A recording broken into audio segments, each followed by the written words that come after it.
Hello and welcome to this week's edition of the Glasgow Times News Podcast, normally recorded in our studio at the Bishopbriggs Media Centre, currently recorded from our volunteers' homes. To keep in touch with us, use our social media platforms, Facebook, Instagram and Twitter, which are all at Q and Review. That's CUEANDREVIEW. Or get in touch via information@qandreview.com. That's information at CUEANDREVIEW.com. Please like and share our podcast and give us any constructive feedback. From the Glasgow Times, Friday the 19th of August 2022, from the news section: Blind man who attacked two young girls in Glasgow sentenced, by Connor Gordon. A blind man who attacked two young girls has been sentenced. Paul Nichol, 45, assaulted the pair at his former home in Glasgow's Cardonald between January 2019 and February 2020. Court papers state the first girl was 7 years old when she was repeatedly struck in the body. The second girl was 9 years old when she was struck in the body. Matters came to light after the girls reported Nichol, now of Falkirk, Stirlingshire, to their head teacher. The police were subsequently contacted and Nichol was quizzed. Nichol appeared with a guide dog and wore protective glasses in the dock to be sentenced. He pleaded guilty last month to the two charges of assaulting the girls to their injury at Glasgow Sheriff Court. The hearing was told Nichol has a degenerative condition and has not always been blind. Jerry Devaney, defending, stated at a previous hearing that Nichol is dealing with a drink problem. Nichol was put under supervision for 18 months by Sheriff Simone Sweeney. And that report was by Connor Gordon. From the Glasgow Times, Friday the 19th of August 2022, from the news section: I'm going to smash up this place. Loud threatened to shoot Glasgow Travelodge staff. By Connor Gordon, court reporter. A Loud threatened to shoot hotel staff and assault police officers. Paul King, 51, hurled abuse at a Travelodge in Glasgow's Govan on February the 17th last year. The City Sheriff Court heard King entered the hotel in an agitated state. Employee Lauren Riley asked if King was okay and she was told, "I'm not alright." Prosecutor Jeremy O'Neill said, Miss Riley attempted to engage with King, who swung his crutch above his head and shouted, "I'm going to smash up this place." Miss Riley tried to calm him down, but was told to go away. Miss Riley and colleague Linda Walker later attended his room to check up on him. King told them, "I've got a gun and I'm going to shoot you." The pair backed away from King and dialed 999. Officers attended and King refused to engage with them. He stated, "I'm going to stick the nut in you." King was restrained and arrested as he continued to make identical threats. King pleaded guilty today to behaving in a threatening or abusive manner. Donna Maitland, defending, told the court that King would not be able to stick the nut on anyone due to his intoxication. The lawyer added that King is currently tagged for another matter for 15 weeks and is unable to do unpaid work. Sheriff Tom Ward stated that his hands were tied due to his tag and ordered King to be of good behaviour for 4 months. And that report was by Connor Gordon. From the Glasgow Times, Friday the 19th of August 2022, from the news section: North Glasgow litter picking hub to launch this weekend in Springburn. Report by Esther Tarnay. Our North Glasgow group will launch a litter picking hub this weekend. The initiative will run out of Springburn Community Hub and will be open 4 days a week. From next week, residents are encouraged to stop by at any time and use the equipment stored there to clean up the area in their free time. The centre will be run by Springburn Youth Forum, SYF, in hopes to inspire locals to get involved in upkeeping the area and discourage littering. Organisers are also in discussion with local schools to use the facility. Emma Porter, chairperson of SYF, said, "We have 25 sets of equipment, litter picking gloves, high-vis vests, litter pickers, bin bags. They are completely free and available for anyone in the community to come and get them." A celebratory litter picking event will be held on Saturday from 12 p.m, with food being served afterwards. The 17-year-old added, "We are really excited. The idea is to help clean up Springburn. We do have issues around litter, I think every community does. We are hoping this will be a big community effort to get everybody involved. We currently have a litter pick the third Saturday every month, and we have just expanded that programme." And that report was by Esther Tarnay. From the Glasgow Times, Friday the 19th of August 2022, from the news section. Police searching for missing children discover £623,000 worth of cannabis hidden in sacks of horse feed. By Grant McCabe. 3 men are behind bars after £623,000 worth of cannabis was smuggled into Scotland hidden in sacks of horse feed. Gary Campbell, 37, Kieran Sinclair, 25, and Stephen Jones, 55, were snared after police stumbled across the illegal operation while searching for missing children. Officers uncovered the drugs that were stored in a porta-cabin and vans at a rural site in Plains, Lanarkshire. A judge heard today how the huge 164kg cannabis haul had been brought from Spain stashed within consignments of hay and horse feed. They were delivered to an address linked to the stables where Campbell was a director. The trio pleaded guilty at the High Court in Glasgow to being concerned in the supply of cannabis between October the 16th and 22nd, 2019. They are due to be sentenced next month. Prosecutor Liam Ewing QC told how police had been hunting for children who had gone AWOL from a nearby residential school around 4:45 p.m. on October the 22nd, 2019. They then stopped Sinclair and Jones at Wasteground in Arbuckle Road, Plains. Both claimed to be doing drainage work at the time. A Vauxhall Vivaro van appeared, but, on seeing police, the driver jumped out and raced off into the woods. Mr. Ewing said, "Sinclair and Jones ran off in the same direction and made good their escape.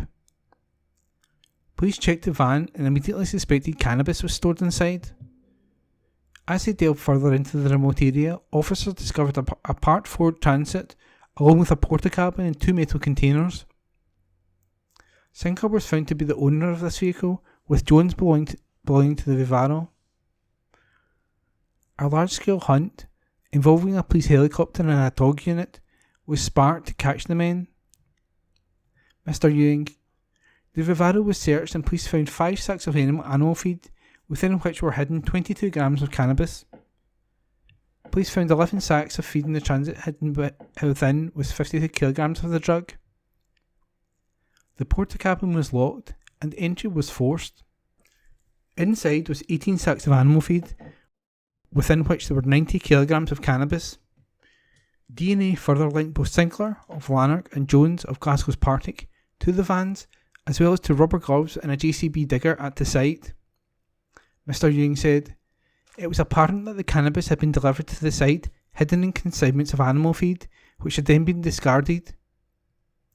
Delivery had been made in the name of a Gary Mackey from a company based in Malaga, Spain. This was to an address in Arbuckle Road, near to where the drugs were found."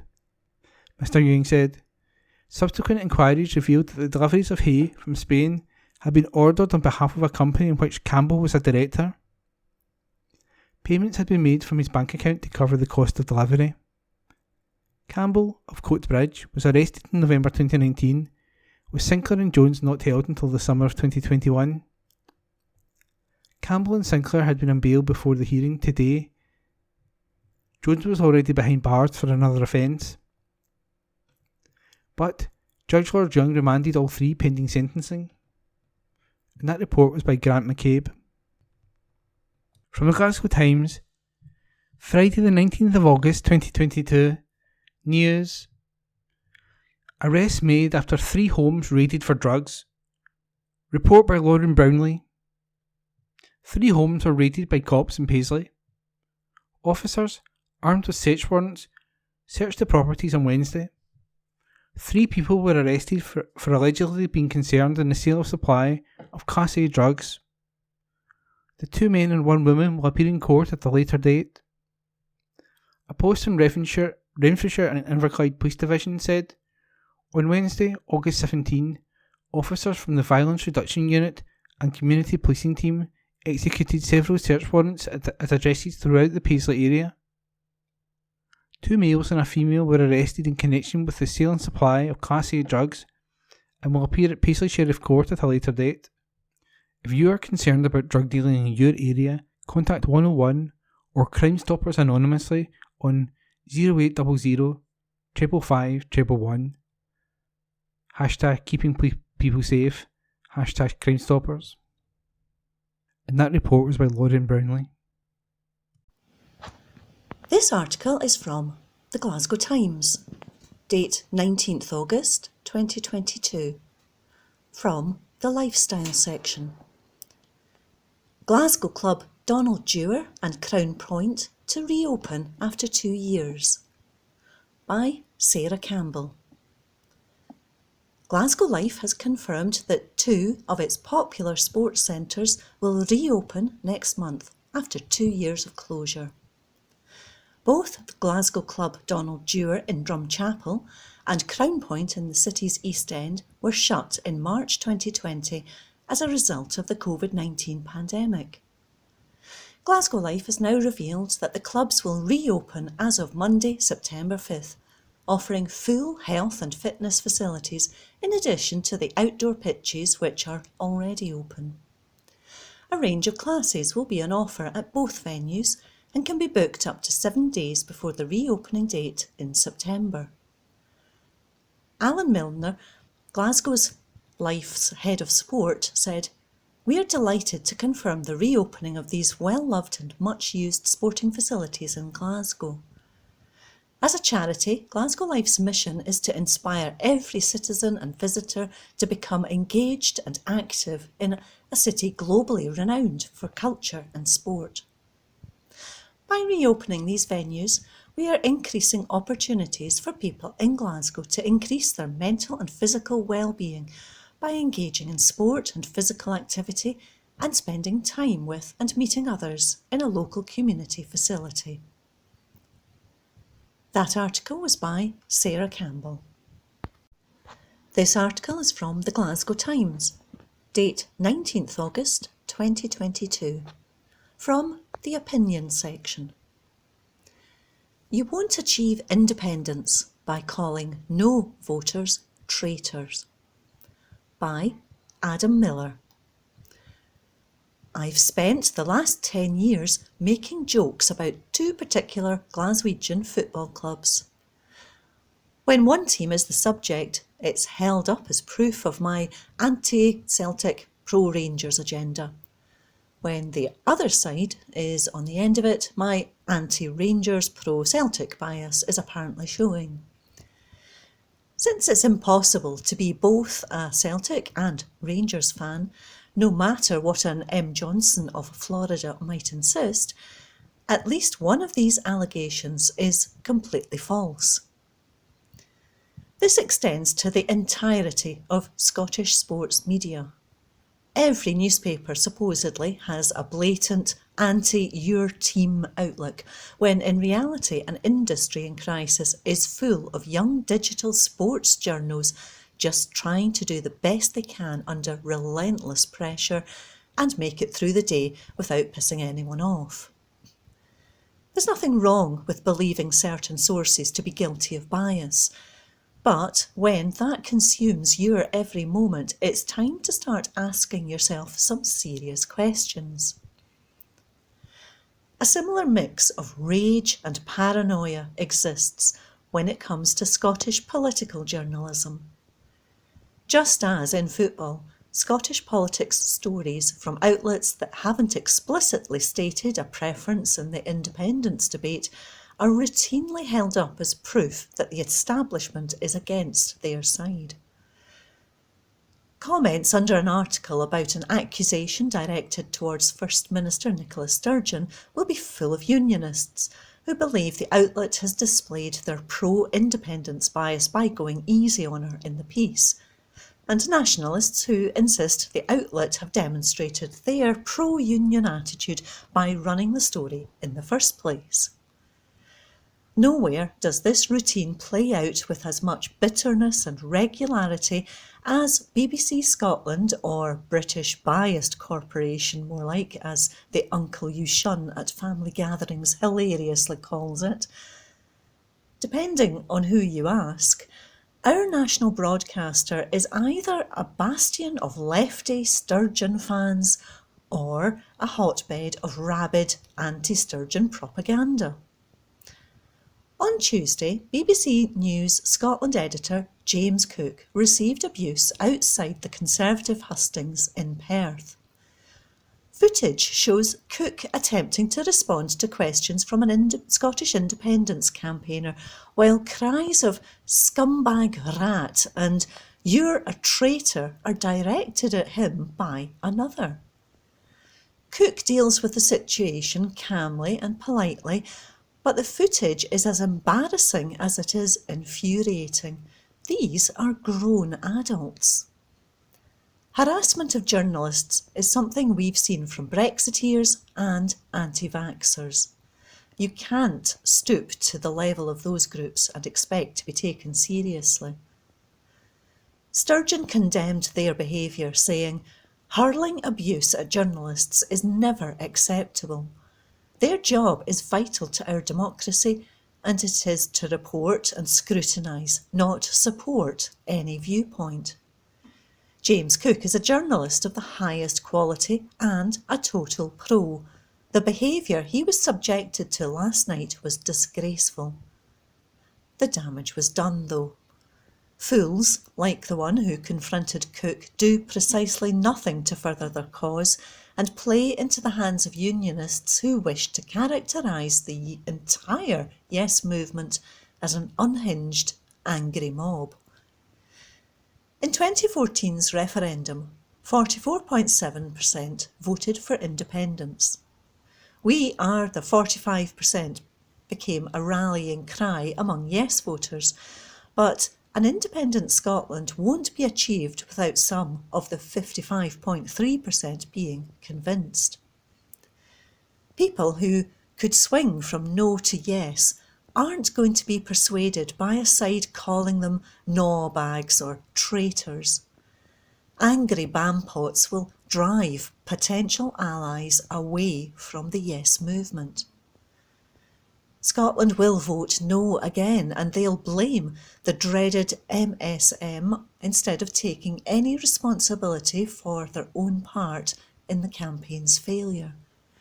Of course, I would say that as a fan of, open brackets, insert football team / politician, close brackets. Breaking Bad prequel ended on a high note. Speaking of upsetting footage released on Tuesday, that was the day on which the final episode of Better Call Saul aired. Over its 61-episode run, the show balanced dark humour with brilliantly intricate plotting and moments of real tension, while maintaining a distinctive tone that set it apart from the cultural phenomenon that was Breaking Bad. Sticking the landing when it comes to long-running TV shows is a tall order. You want your audience to leave the show feeling satisfied, knowing that an unfulfilling ending will leave a sour taste in the mouth and colour their opinion of the entire show. At the same time, you run the risk of tanking the show's legacy if you just sacrifice plausible character development and put together a focus-grouped bit of fan service. Thankfully, the Breaking Bad prequel ended on a high note, wrapping up the story in a way that felt true to the main characters, while earning rapturous reviews from fans and critics alike. Although the show has reached its climax, the debate as to whether Better Call Saul or its predecessor is the better show continues to rage. BT sport pundit and former Manchester United defender Rio Ferdinand put it best back in 2018 when discussing football superstars Lionel Messi and Cristiano Ronaldo. In a sentiment easily applied to the two Netflix dramas, Ferdinand said, "They're just phenomenal to watch. People try and make comparisons of who's better, etc. Just enjoy 'em, man. We're lucky to be in this time." That article was by Adam Miller. Glasgow Times News on Monday the 22nd of August. Bin men to drive school buses for 3 weeks. An article written by Stuart Patterson. Drivers are being diverted from recycling bin collections to drive school buses after children were left with no transport at the start of term. The Glasgow Times reported how school bus services were cancelled in North Lanarkshire after Strathclyde Partnership for Transport was unable to provide buses when a number of contracted firms dropped out. A number of routes were left with no buses on Wednesday when schools returned. The organisation said that reasons given included driver availability and pressures related to inflation, such as the rise in the cost of fuel. Taxi services for pupils with additional support needs have also been cut back, with several contractors withdrawing due to a lack of drivers. North Lanarkshire Council has now said it will use some of its appropriately trained drivers, but that means suspending some bin collections. The council has a legal responsibility to provide school transport to those children who are eligible. The council said in an update, while work has been carried out to reduce the number of school bus routes affected, many remain unserviced. The council has a legal duty to transport children who are eligible to school. To assist SPT, who have sourced some additional buses but have been unable to engage drivers, some of our appropriately trained and qualified drivers will be required to drive buses for school transport. While we'll seek to engage replacement drivers as quickly as possible, this means that we've taken the difficult decision to suspend collection of blue paper and card bins for the next 3 weeks, until Monday, September the 12th. The council apologised and asked residents not to present their blue bins for collection during that time. Instead, they're asked to either dispose of paper and card in the general waste bin or, if possible, take it to a recycling centre. An article written by Stuart Patterson. Glasgow Times News on Monday the 22nd of August. Drunk was turfed out of a store by other shoppers. An article written by Katrina Stewart. A man had to be removed from a convenience store by other customers after abusing the shop manager. Gary Miller was refused service from the Scottmid store on Hall Hill Road in Shettleston after he tried to buy alcohol. The manager refused to serve him due to his intoxicated state. She recognised him as being barred from the shop due to previous incidents, so reminded of this and asked him to leave. Mr. Miller became aggressive, shouting and swearing at staff and the manager. The manager again asked him to leave and threatened to call the police. Mr. Miller from Bridgeton then said, "Go ahead, but I'll be back and I'll make your life a misery." Other shoppers helped to remove the 37-year-old from the store, but he stood in the doorway and shouted more abuse before leaving of his own accord. Police found him later that day at his brother's address and he was cautioned and charged, Glasgow Sheriff Court was told last week. The incident happened around 8 p.m. on August the 25th last year. Mr. Miller's defence brief said he has a record of convictions, but they were of a different nature to the one before the court. The lawyer said he was intoxicated at the time with little recollection of the offence. The complainer is an acquaintance of his family and there's an attempt in the Criminal Justice Social Work report to mitigate the offence. But he added that Mr. Miller now knows his actions were unacceptable. The court heard that drug and alcohol addictions led to Mr. Miller coming to the attention of the court from a young age. He has a cocaine addiction, the court heard, but he sought help for it, including from his church. Sheriff Simone Sweeney placed him on a structured deferred sentence and ordered him to appear at court again in 4 months.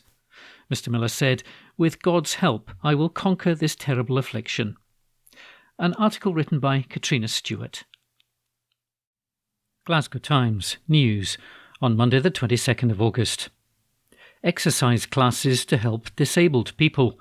An article written by Morgan Carmichael. A Glasgow woman has set up free strength and conditioning classes for people with disabilities after a wheelchair user who said they wished they could run lit a fire in her.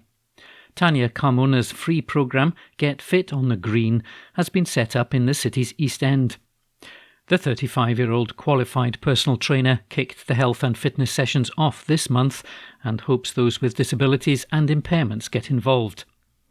Tanya, who's from the city centre, told the Glasgow Times, I was inspired to start the sessions after seeing the need to create these spaces for everyone, able or disabled. Once I had a chat with a person in a wheelchair while I was running in the city. He said, "I wish I could run." I started crying while continuing my run. This lit a fire in me. That chat was a couple of years ago, but when I'm doing my trail races, climbing mountains, or running for days, and when I think of giving up, this person comes to my mind every time. The programme's objective is to promote health and fitness for everyone, regardless of their abilities or disabilities, and to create a fun and inclusive environment where people can enjoy the outdoors whilst making friendships and connections. Tanya added, "I hope to bring joy, health and fitness to disabled communities that may not have the accessibility to afford a special centre where they can keep up their fitness and keep active." The sessions run on Tuesdays and Thursdays every week inside Glasgow Green's Free Wheel North between 6 p.m. and 6:30 p.m. and 6:30 p.m. to 7 p.m. During these sessions, attendees are led through a workout which may include heavy slam balls, battle ropes, kettlebells and performing exercise like squats and shoulder presses. Tanya said those taking part can expect to be a bit sore the next day, but to have gained some confidence and strength. She added, "The reception has been overwhelming. I've had great responses from the public and different organisations who are actually looking to bring their communities to participate. It's been received with great acceptance from disability groups, charities and mental health groups." Sandra Fraser, who is 42, was buzzing after her very first class. Sandra's sister, Carol Fraser, who's 41, from Denniston, said the first night after doing the session she was absolutely buzzing and so chatty after her class. She felt a bit achy but seemed to enjoy her achievements and the classes. She trusts Tanya, who is really helpful. The family's excited she's doing these sessions. There's not a lot of opportunity out there for Sandra to connect with people, so I'm super grateful for these. Tanya plans to keep these sessions going for 3 months and is in the process of applying for funding to keep them running. Tanya added, "I would love to see this programme growing, educating and inspiring." An article written by Morgan Carmichael. Glasgow Times News on Monday the 22nd of August. Students to spread awareness of cancer. An article written by Rebecca Newlands. A Glasgow student has become an ambassador for a testicular cancer charity in a bid to encourage men to check themselves for signs of the disease. Ethan Maguire, who's studying economics at Glasgow University, is combining his studies with a new role as a university ambassador for the Oddballs Foundation. The 19-year-old from Aberdeen will be helping the organisation to raise awareness of the signs of testicular cancer, which mostly affects men aged 15 to 49. In his role, Ethan will visit schools, universities and workplaces to deliver talks and remind boys and men to check their testicles, removing stigma and embarrassment about doing so. The ambassadors will also place the Oddballs Foundation's Check Yourself guides in public spaces and workplaces. Speaking about his role, Ethan said, "I wanted to get involved with the Oddballs Foundation after seeing the positive work the previous ambassador was doing in the area to raise awareness about testicular cancer. My main priority with this role is to get into as many schools as possible. Importantly, I want to make an effort to visit schools that the Foundation has not yet held talks at and educate as many people as possible about the dangers of the disease and the importance of checking for the signs." The Oddballs Foundation was founded in 2015 and is closely associated with the colourful underwear brand Oddballs. Someone is diagnosed with testicular cancer every hour in the UK, but if detected early, it's curable in more than 90% of cases. An article written by Rebecca Newlands. Glasgow Times News on Monday the 22nd of August. New building is opening its doors to the public. An article written by Katrina Stewart.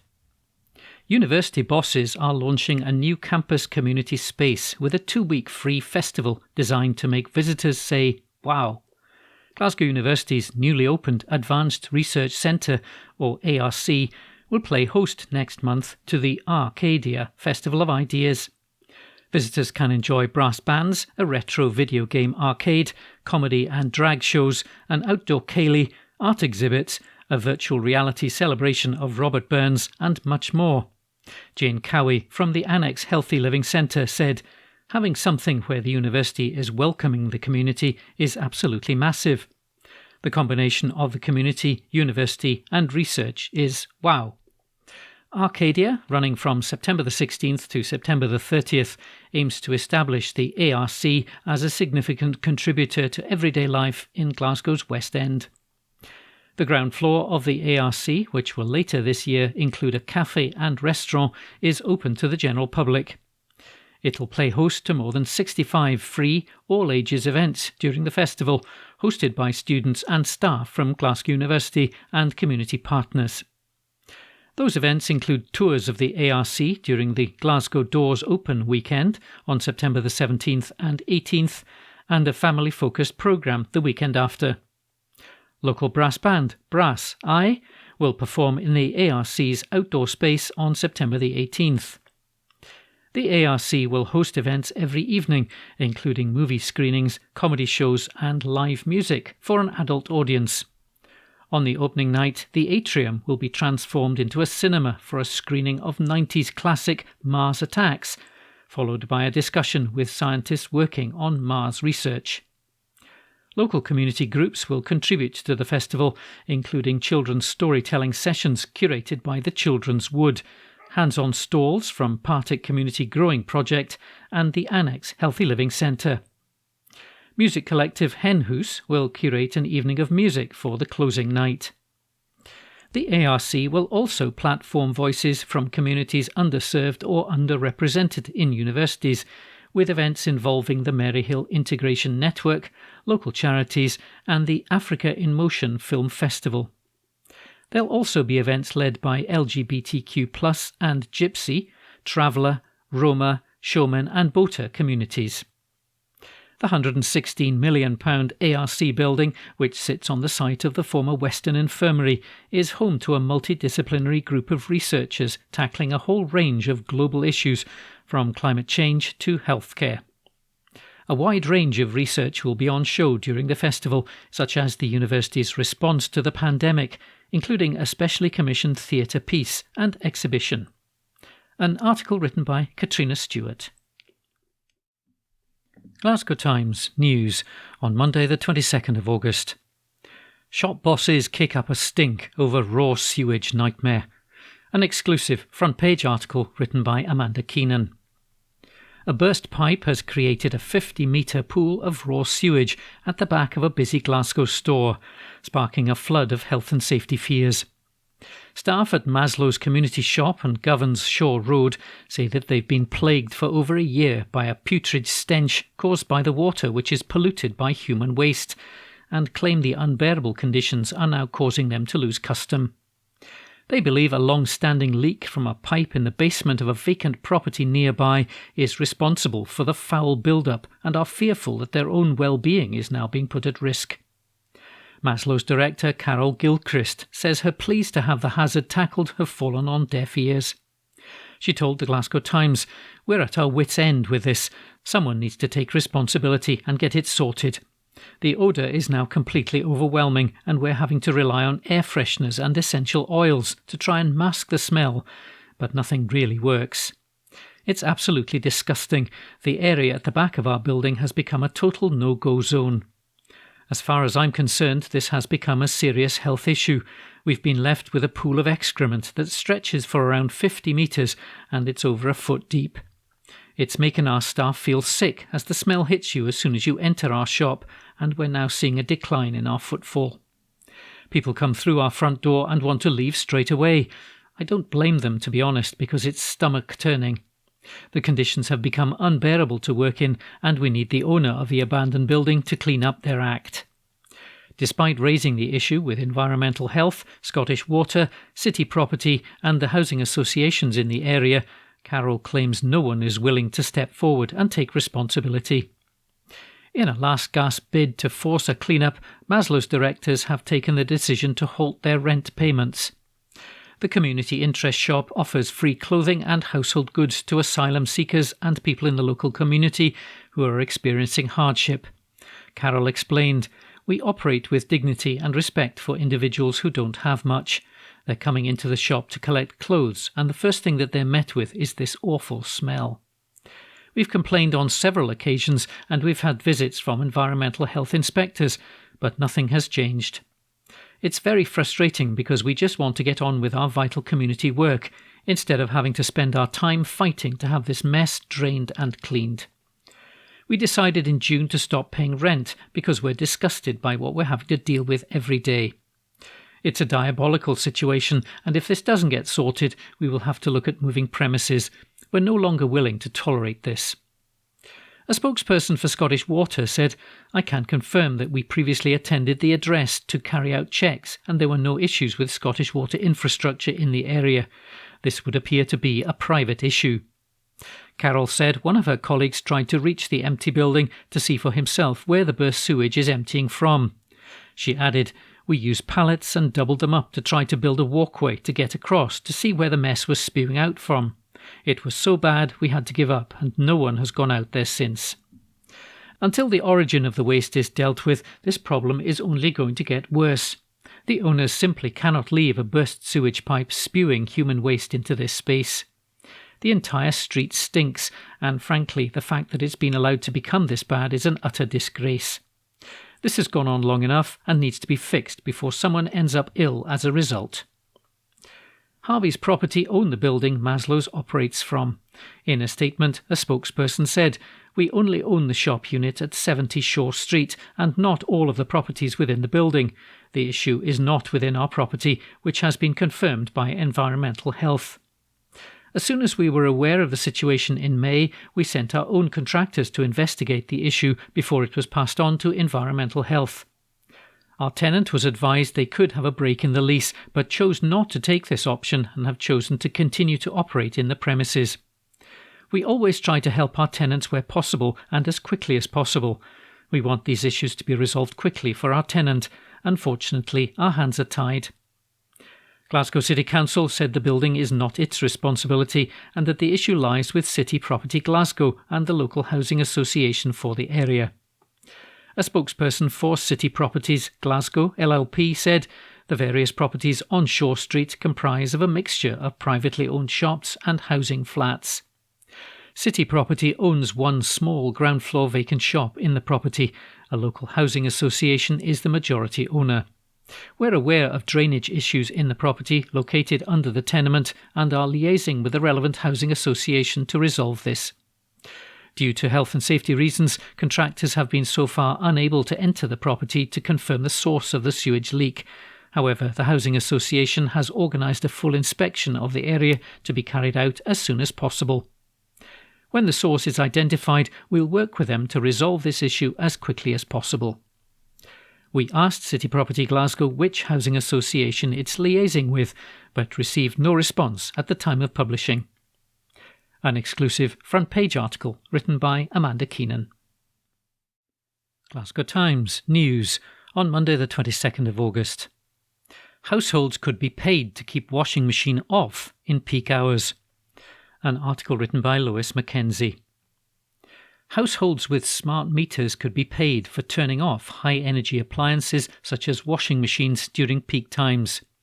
This could help reduce the risk of blackouts during the winter. The National Grid Electricity System Operator, or ESO, is understood to be preparing to announce plans to reward consumers for easing the strain on the power grid. Customers could see rebates of up to £6 per kilowatt hour for minimising the use of certain goods such as tumble dryers, dishwashers and games consoles during the peak hours of 5 p.m. to 8 p.m. The Sunday Times, which first reported the plans, said the grid will apply to the Ofgem regulator for approval, with hopes the scheme will open by late October. A National Grid ESO spokesman said, "We're developing a new service that will be available for consumers to benefit from across this winter and will be announcing further information soon." These plans follow a trial by Octopus Energy from earlier this year, when as little as 20 pence was paid for every kilowatt hour saved. A range of prices have since been considered, including up to £6. Currently at £1,971 for the average household, the energy price cap is forecast to rise to £3,500 in October, before going as high as £4,200 in January. Experts at the Auxilione consultancy have warned that energy prices could spike at as much as £6,000 per year for the average household from next April. The change to the cap for October and December will be announced by Ofgem on Friday, August the 26th. Chancellor Nadhim Zahawi last week suggested that rolling blackouts are unlikely as preparations were underway for the winter as Russia's invasion of Ukraine strains supplies. An article written by Lois Mackenzie.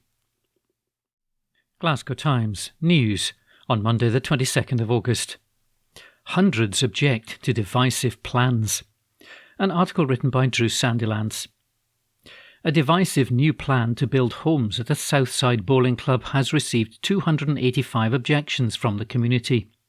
Residents in Mount Florida are urging the council to reject Noah Development's latest proposal, which would see 32 flats and a community hub in the current pavilion. However, the number of objections has dropped from more than 600 when a previous plan, which included 40 homes, was submitted.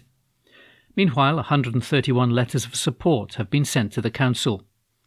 Noah's latest scheme follows the original proposal, which was rejected in 2020 and then refused on appeal to the Scottish Government. Since that application, the developers have bought the Kilmarnock Road land from the bowling club.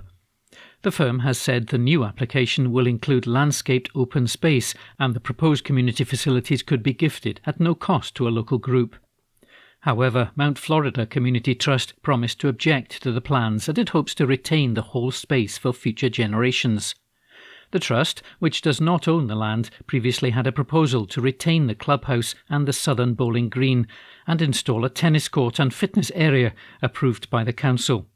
In a submission to the council, Councillor Stephen Doherty, Labour, said, "The south side of Glasgow has had many housing developments over the last 10 years, all overdeveloped with not adequate green space," he said. "This trend needs to be stopped and reversed. The environment we live in needs trees, shrubs, hedging and grass for our health and well-being and to mitigate climate change." Alan Munro, a former Community Trust director who opposed the initial plan, has submitted a letter of support for the new application. "This is a major change to the original position," he said. "I objected the first time, but after consideration have now changed as the residents and children still do not have access to this land. I was involved in the original objection, but we have to move on in order to obtain access. Leaving the site to become more and more derelict for an unlimited period, if planning is halted again, actually doesn't help the community at all." However, the Community Trust submission stated the applicant has not demonstrated the need or demand for housing on the site, raised concerns over the loss of open space, and argued the developer's open space proposals are deficient. The bowling club was closed in October 2019 due to falling club membership and dwindling participation, and Noah took over the site in February this year. Glasgow's planning committee will decide whether to approve the plans at a future meeting. An article written by Drew Sandilands. Glasgow Times News on Monday the 22nd of August. Teen girl's life saved by a German stranger. An exclusive article written by Kirsty Fierig. A teenager had her life saved by a stranger from Germany who offered her a bone marrow transplant. Grace McLaughlin was just 17 years old when she was diagnosed with a rare blood cancer, acute lymphoblastic leukemia, turning her world upside down. She desperately needed a stem cell transplant, but her family from Motherwell were only half matches. Grace turned to the Anthony Nolan Register for help, which tracked down a 20-year-old woman in Germany who was a perfect match. She underwent the procedure in April this year at Glasgow's Queen Elizabeth University Hospital, which was a major success, resulting in Grace getting the all-clear from cancer last week. She told the Glasgow Times, "If I could talk to the woman who gave me the transplant, I would tell her that I genuinely can't believe she saved my life.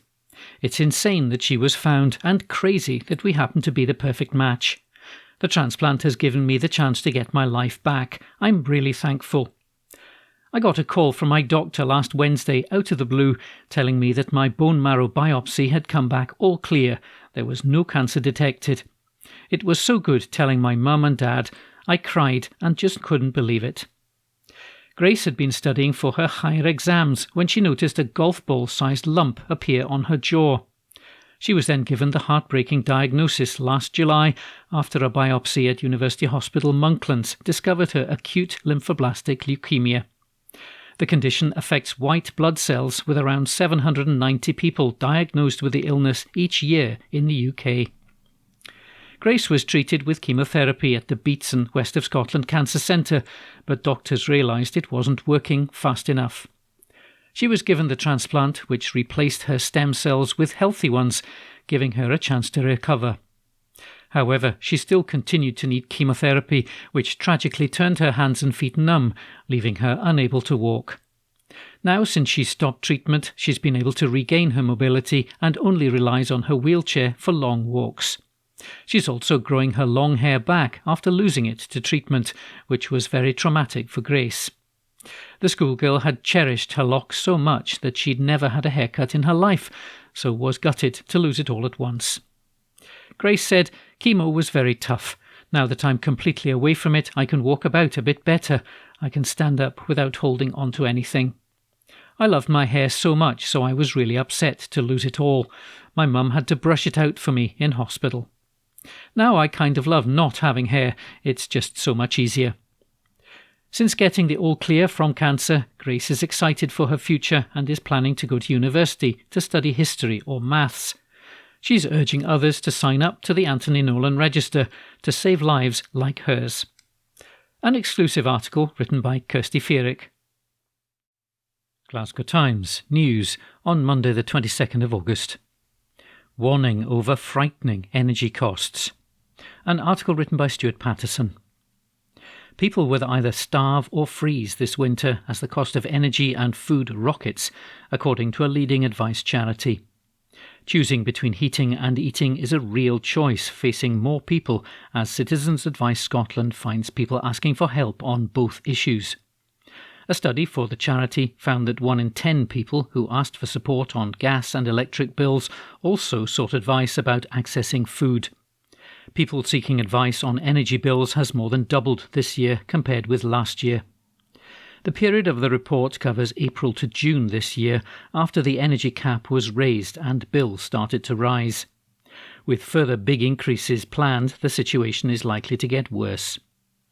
Derek Mitchell, Citizens Advice Scotland Chief Executive, said, "More than 1 in every 10 people seeking help with an energy issue also requires help with food insecurity.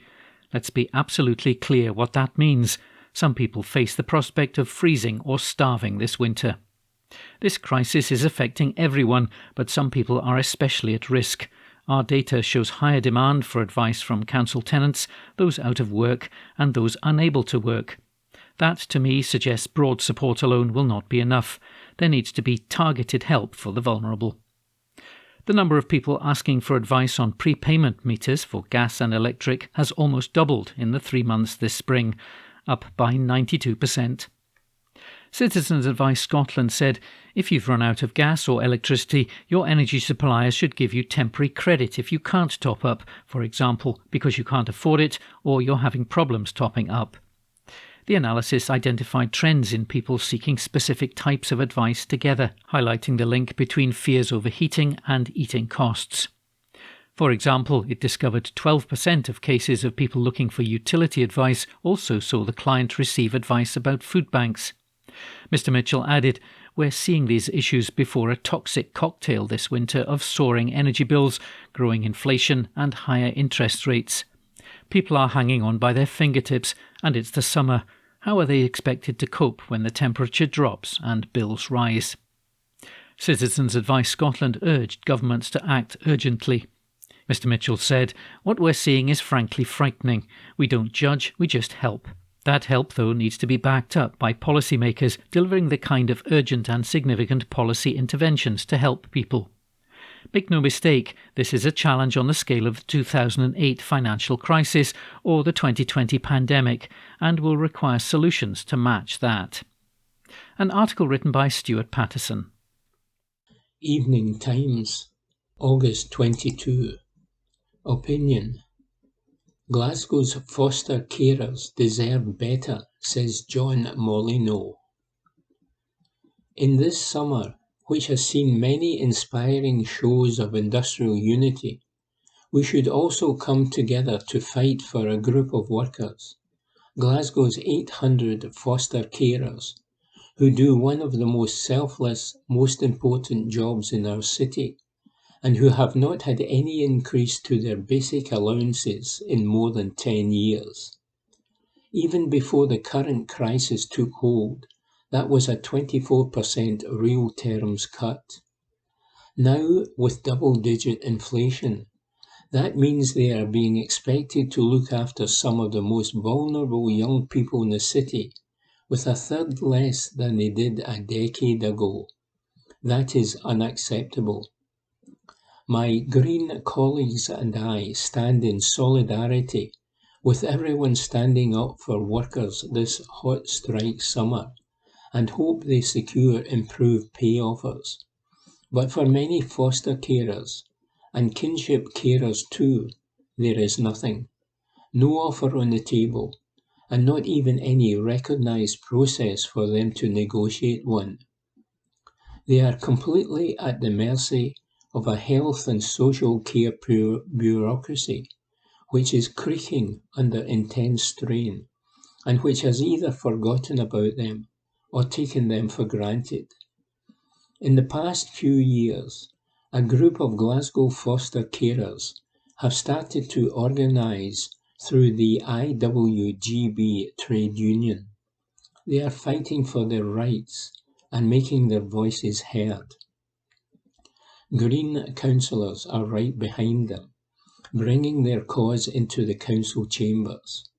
In the council budget earlier this year, we asked the Integration Joint Board, which has decision-making authority for social care spending in the city, to put around £2 million towards an immediate 10% uplift and to restore inflation-linked increases going forward. The board considered this, but said it could not afford to, instead voting to end the freeze only for the lowest paid carers and offering no increase at all for children over 10 years old. That's not enough. Since then, we have secured a commitment to hold a summit meeting so carers and their union representatives can be heard. Planning for that is underway, and I hope it leads to the rights and dignity of these vital workers being given far greater priority. But it needs to happen soon. With inflation soaring, apparently out of control, while the UK government sits on its hands, we do have the power here in Glasgow to change this. The Fostering Standards Report published last year highlighted that low remuneration for foster carers has costs for children growing up in low-paid households. Foster children have a higher likelihood of living in poverty than children not living in foster care. Growing up in a low-income household affects a child's life chances, leading to poorer health, developmental and educational outcomes. Rather than striking, the consequence of inaction by social work bosses is that fed-up, hard-up foster carers will walk away from the profession instead. If that happens, the council will have to rely increasingly on expensive private fostering agencies, which will end up costing more than if we just paid our own foster carers the inflationary increase they deserve. Our in-house fostering service offers the gold standard for care. It's time we valued the workers and social care professionals who make it that way, says John Molyneux. Evening Times, August 22. Lifestyle. City of Science. Women of Glasgow at the climate table. Report by Caitlin McInnes of the Glasgow Science Centre. The climate crisis is not gender neutral. Women are more likely to live in poverty than men, have less access to basic human rights, and are more likely to experience systemic violence. The instability that comes with the climate crisis will amplify these issues. For example, the agricultural sector is the largest employer for women of low-income backgrounds. During extreme weather, the burden of work increases and puts pressure on girls to drop out of school to support the family. It is crucial that women, particularly women of colour, are represented in the decision-making around the climate crisis and have access to education on the topic. In 2020, 13 women across Glasgow took part in a climate leadership course led by climate justice advocate Zarina Ahmed, which covered a range of climate topics based on the individual's interests and experiences. The women, who were all from different backgrounds, were encouraged to develop the ideas they had formed during this course, highlighting the aspects of climate change that they cared most about, into creative ways to have their voices heard.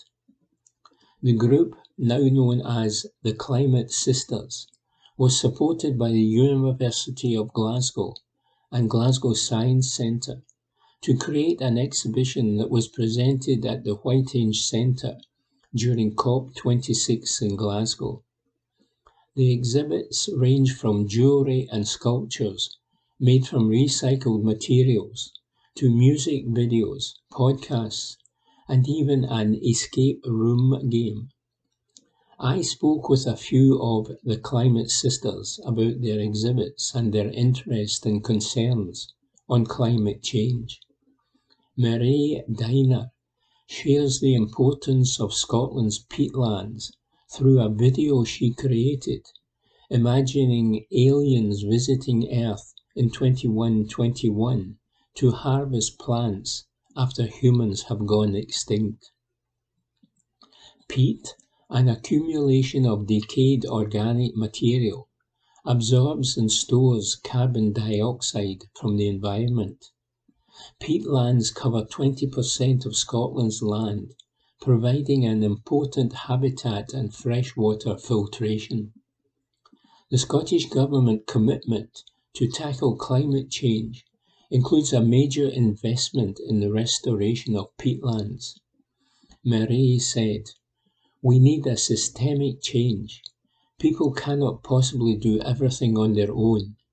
We need to be better informed, be more active about putting pressure on." Like 75% of Glaswegians, Menezia Keister lives in a flat and does not have access to a garden. Menezia focuses on growing food to take charge of her own food security and to improve her mental health during lockdown. Through the Climate Sisters, she met Heather Dundas and together they created a portable pallet garden which allows users to grow anywhere. Talking about the project, Menezia said, "It's the freedom that you have to decide what you want to put in your garden. We can teach children about gardening and self-sustainability. It also allows people to be in control of their own food supply, rather than relying on shops or systems like food banks in times of need." Singer and songwriter Amanda Bogle chose to release a music video, "This World is on Fire," addressing her main climate change passion about waste reduction. She said, "In the Western world, in this country, we are not seeing the effects of climate change just yet, and we very much have a throwaway culture. The UK ships its recycling waste to other countries to process, mainly Malaysia. However, many countries that buy and recycle waste are pushing back. She hopes her song acts as a call to action to wake up and see this before it's too late.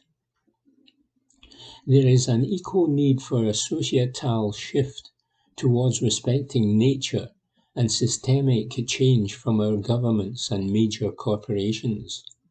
This idea is the basis of an escape game built by Monica Cadway. She believes in the importance of role models and starting conversations around the climate crisis. Monica said, "I think gradually in families everything will start to change, but it is my responsibility to expose my kids to these things, show them the options that they can use." Thinking about the impact of the Climate Sisters, group leader Zarina said, "We don't have to tell the whole world. Even a small group who learns from each other can connect and spread the word." Perhaps lines from climate sister Kabat Malarashid's poem, "Through My Flowers," written in both English and Arabic, sums it best. Where do you stand? This is our choice. We can plant the seed. You can learn more about the Climate Sisters by visiting the Glasgow Science Centre website or by viewing the exhibit, which can be found on the ground floor of the Centre's Science Street. Report by Caitlin McInnes of the Glasgow Science Centre. From the Glasgow Times, Wednesday the 24th of August 2022, from the news section. Dog charity on brink of closure after bombarded with lockdown puppies. This article is an exclusive by Kirsty Feerick. A Glasgow manager is terrified she will have to close a life-saving dog charity. Kerry Ann Shaw fears for the future of Old Bully Charity Rescue as they have been bombarded with pandemic puppies. The 36-year-old claims that there is not enough money or resources to care for the pets, who she claims have been abandoned by owners who bought them in lockdown. It means the charity, which is bull breed specific but can also take other large breeds, is now on the brink of closure, risking the lives of the dogs currently in its care. They currently cannot accept any more dogs and are desperately trying to fundraise to save the charity. Kerry told the Glasgow Times, "Over the last few years, bull breeds needing rescue has become a pandemic. Many puppies bought during lockdown had not had training or socialising, so we are now seeing more and more dogs come to us with issues of threats of euthanasia. These dogs need particular homes with experienced owners and no kids or pets. With the cost of living crisis, it can be extremely hard to find these homes, leaving us with dogs in kennels for extended periods. We can't sustain the current situation and have had to close our doors for the foreseeable future, unfortunately. We are focusing on fundraising and rehoming the more difficult dogs who have been waiting a while. It's absolutely heartbreaking as we are asked to help dogs due to being euthanised multiple times a day. The act of animal euthanasia can be used when there is a lack of resources to continue supporting the pet." Kerry runs the charity from her home in Glasgow, but they look after dogs across the UK but don't have their own kennels. It costs the charity £8 per day for each dog to be placed in a kennel, meaning they need around £4,000 a month to cover their bills. They are struggling to come up with the cash for the 40 dogs in their care, and are begging for suitable homes to come forward and foster them. The SSPCA saw a seismic increase in public demand for puppies over lockdown. Unfortunately, this led to bad breeders taking advantage of the situation and putting profit over the welfare of breeding dogs and puppies they were selling. In many instances, puppies have been taken away from their mothers too early, or were riddled with infectious diseases caught due to a lack of vaccinations or the unsanitary conditions they were raised in. Sadly, this led to many puppies passing away in their new homes, or new owners having to pay for expensive veterinary treatment. Calls to the SSPCA to give up unwanted animals also more than doubled after a boost in adoptions at the start of the pandemic. They revealed the number of calls to their helpline increased by 134% between September the 1st, 2020 on January the 5th, 2021. Chief Superintendent Mike Flynn said, "It's heartbreaking to see a healthy animal which loves their family given up because the owners have lost interest or not considered how their circumstances may change. We would urge people to consider a reputable behaviourist or training before they give up their pet. You can donate to the All Bully Charity Rescue online." And that article was an exclusive by Kirsty Feerick. From the Glasgow Times, Wednesday the 24th of August 2022. From the news section, police discover 500 street Valium tablets during Sandy Hill's raid in Glasgow. By Esther Tarnay. Police officers conducted a drug raid at the city's Sandy Hills today. Cops attended a property in Strowan Street in the area around 8:50 am this morning. They found 500 tablets of suspected street Valium at the address. A Police Scotland spokesperson has confirmed that an investigation has been launched. A Force spokesperson said officers conducted a drugs warrant at a property in Strowan Street, Glasgow, at around 8:50 am on Wednesday, August 24th, 2022. Around 500 tablets of suspected street Valium were seized. Inquiries are ongoing. Glasgow North East Police Twitter post read, "Community team executed a misuse of drugs warrant at Strowan Street today. A quantity of suspected street Valium was seized.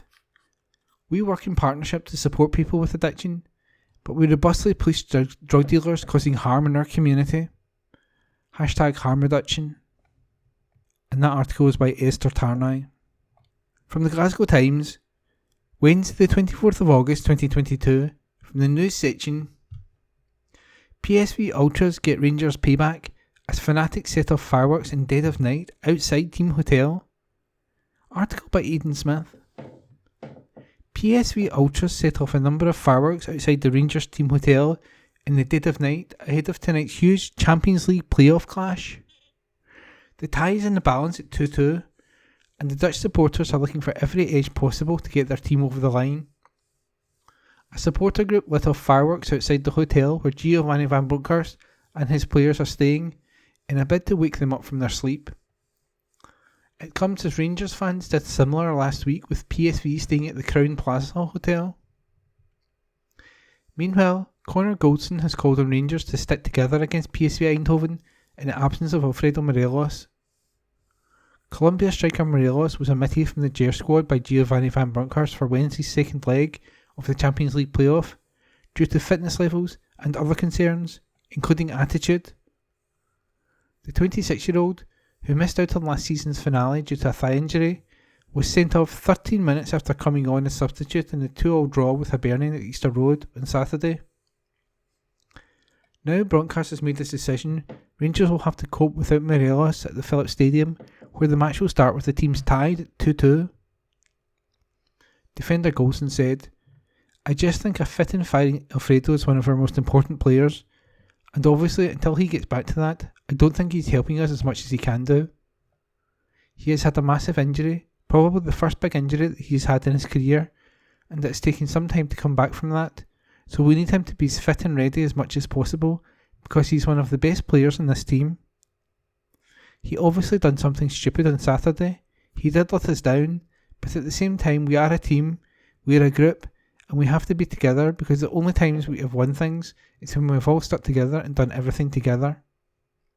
So going into tomorrow, this squad has to be more united than ever because we know it is going to be a massive game." And that article was by Aidan Smith. From the Glasgow Times, Wednesday the 24th of August 2022, from the news section, tributes after Glasgow mountain bike rider Rab Wardle tragically dies at the age of 37, by Esther Tarnay. Glasgow mountain biker and coach Rab Wardle has died. Scottish Cycling confirmed on Tuesday evening that he died in his sleep, aged 37. 2 days earlier, he won the elite men's title at Kirrietree Forest, overcoming several punctures to win in the final lap. He appeared on BBC Scotland's The 9 programme on Monday evening to talk about his victory, but died later that night. Scottish Cycling said, "We are devastated to confirm the news that international mountain biker and former employee Rab Wardle has passed away today.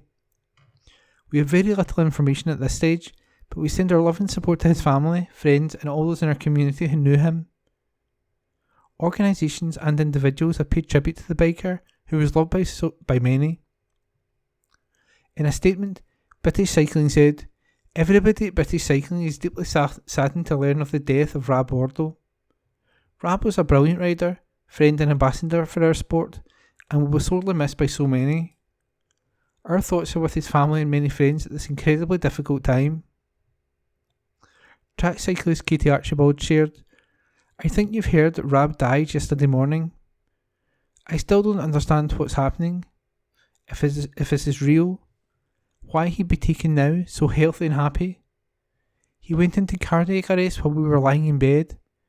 I tried, and the paramedics arrived within minutes, but his heart stopped and they couldn't bring him back. Mine stopped with it. I love him so much and need him here with me. I need him here so badly, but he's gone. I can't describe the pain. Thank you to those making tributes. I can't bear to talk about him in the past tense to say anything myself.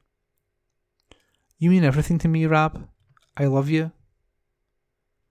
Fans were shocked and upset by the news as they paid farewell to the sportsman. One person said, "Really nice guy. This is a sad loss. Condolences to all who knew him." Another added, "R.I.P. Rab Wardle. Many great cycling achievements. Condolences to his family and loved ones." A third shared, "Very sad news. Thoughts with his family and friends." Rab Wardle was born in Dunfermline and lived in Glasgow. During his career as a professional cyclist, he represented Scotland in the Commonwealth Games, won the Scottish Championship, and set the fastest known time for mountain biking the iconic West Highland Way in 2020. And that article was by Esther Tarnoy. Evening Times, August 24. Opinion. Susan Aiken says, "We will take practical action to combat growing crisis." Another week and more grim milestones as this crisis of soaring costs and plummeting living standards continues to unfold before us. Yesterday it emerged that inflation is set to hit almost 19% in the coming months, a 50-year high. Described by one major bank as entering the stratosphere, that's 9 times the target set by the Bank of England. By Friday, Ofgem is expected to have confirmed that the energy price cap will rise in October from £1,971 to £3,500, while one major supermarket chain has said shoppers are already facing a monthly hit of £160 on their disposable incomes. At the time of writing, Scotland's First Minister is set to chair a summit of energy companies, consumer groups, and the third sector about what can be done to lessen the impact of these off-the-scale price hikes. While struggling households are the obvious focus, businesses and public bodies are also being squeezed by energy costs like never before, and there may well be severe consequences for the economy and services in the near future, which we also need to prepare for. I only hope with the powers, resources and partnerships we have here in Scotland that those taking part in this summit find common cause and are able to put practical measures in place to head off some of the dire consequences of this crisis. Here in Glasgow, the Council is working with partners in the third and housing sectors to put in place a city-wide plan to use our network of assets, from libraries to community centres to school canteens, to make welcoming places available to those in need during the winter months. We should be clear, warm banks, as they have been called, are not a solution. They are a sticking plaster at best. But in the absence of concerted action to help people afford to heat and feed themselves in their own homes. We have no choice but to support people during this emergency as best we can. It is, of course, the UK government who could act tomorrow to alleviate hardship for tens of millions of people. They have the borrowing and regulatory powers and the influence over the energy producers and retailers to make the interventions that are needed right now. Meanwhile, as only 160,000 or so Tory party members prepare to install the next Prime Minister, the rest of us are left asking, just who exactly is in charge here? The entire Tory government has been posted missing in action. They have left the UK drifting perilously closer to a calamity. Writing in a recent Glasgow Times column, I said the scale of the intervention needed by the UK government to deal with the cost of living crisis was on a par with that demanded by the pandemic. Many others have said similar. The response from the UK government to this escalating crisis is not just inadequate, it is practically non-existent. I genuinely fear that while Liz Truss, who we can say with some certainty will be the next PM, continues to peddle Thatcherite nostalgia, the consequences for Glaswegians of her inaction may not be dissimilar to that experienced in the early 1980s, a breakdown of social cohesion with severe and lasting consequences for the health and well-being of this city. We in the SNP make no secret of our view that, piled on top of 12 years of austerity and then Brexit, this crisis adds an urgency to the people of Scotland being given an alternative to misrule and contempt from Westminster. We also do not shirk the big decisions here in Scotland to improve the lives of our citizens. From the Scottish Child Payment to pushing for an enhanced pay offer for local government workers, we will use the resources we have to improve the lives of our citizens, especially the most vulnerable. But right now, those with the powers to prevent a calamity must do so, and that is the Westminster government.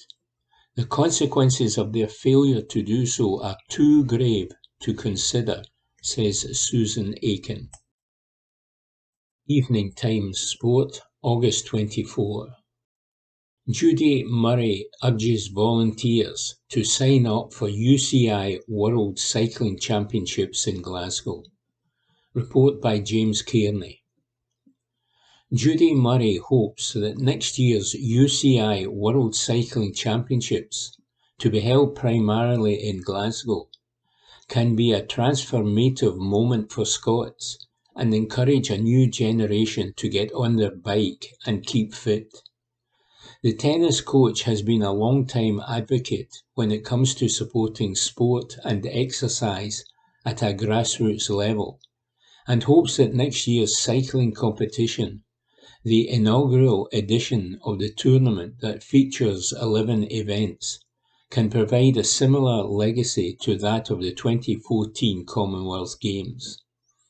Organisers are on the lookout for as many as 4,000 volunteers to take part in the championships next summer, where thousands of athletes from over 100 countries are expected to be involved. Murray hailed the impact that volunteers already have on sport at a grassroots level in Scotland, and insisted that those who give up their free time to help facilitate large-scale events are also their very lifeblood. Murray pointed out, "This is a massive shop window. There are 8,000 cyclists taking part. This event is bigger than the Commonwealth Games. There are 120 countries represented. I think it will be fabulous." Chris Hoy did wonders for raising the profile of cycling, and the thing that we are launching today is all about volunteers. We all know that Scottish sport, at a grassroots level has relied forever on a volunteer workforce. So having a great big global showcase event like this for something like cycling is such a great story and such a great opportunity for people to get involved in whatever way they want to, so they can be a part of something like this. You create a massive network of volunteers. There are volunteers in every sports club in the country, whether they are cyclists or not, who will get a huge buzz out of being a part of something like this. You create friendship networks as well. Scottish sport relies on volunteers, and I think the volunteer workforce is what will make this event fly. Of the huge global events I've been to over the years, several Olympics, Davis Cups, World Student Games, the volunteer workforce is critical. They are worth their weight in gold. There are obvious physical health benefits for those who decide to get in the saddle and cycle on a regular basis, as well as advantages to mental well-being and the environment. The real legacy of competitions like the UCI World Cycling Championships, she adds, is in creating a more active public, especially for those who struggle to motivate themselves to keep fit. She said, I have done quite a lot of work with Nuffield Health to promote the benefits of exercise to more people, and some people see it as a step too far. I'm not going to be able to do it. I'm out of shape. I'm too old, they say. My point is always to start with something you can do, and you start small. Because if the goal appears to be too big or too far away, it is too easy to go, I can't do that. You can go for 30 seconds and then stop if you need to, then go again. The whole stop-start thing is good. It doesn't have to be that it is painful or sweaty, or about muscles, or buying expensive equipment. It is about finding something that you can do, that you think you will enjoy doing, and if you can, finding someone to do it with. I think that's a big part of getting off your backside and getting involved. The big thing for me is giving every child the opportunity to learn how to ride a bike in school. Every child should learn how to swim. It's a life skill, and so is riding a bike. When I was young, I went everywhere on my bike, especially now with fuel prices going through the roof and everything around being more environmentally aware. I think something like this is going to bring cycling even more into its own. Sean Batty, the STV weatherman and an ambassador for next year's championships, believes that by hosting the tournament, Glasgow is adding to an already blossoming reputation as a city that can put on some of the world's greatest spectacles. He said, having an event like this is just another sporting event that's coming to Scotland, and it's going to be a great thing for the country and the city. The legacy of that will hopefully be getting more people on their bike and cycling. Glasgow and Scotland has become such an epicentre for so many things, not just sporting events. We had the climate conference. We are potentially going to get Eurovision. We have become this big magnet for all these big events. I would encourage everyone to apply today for what will be a truly memorable event. While I can't guarantee perfect cycling weather conditions, I can assure everyone that Scotland will be ready to put on a show that the whole country will be proud of. Judy Murray and Sean Batty were speaking on behalf of the 2023 UCI Cycling World Championships as they launched the call for volunteers to support the championships. Report by James Kearney. And that was this week's Glasgow Times News podcast, normally recorded in our studio at the Bishopbriggs Media Centre, currently recorded from our volunteers' homes with the publisher's kind permission. Thanks for listening.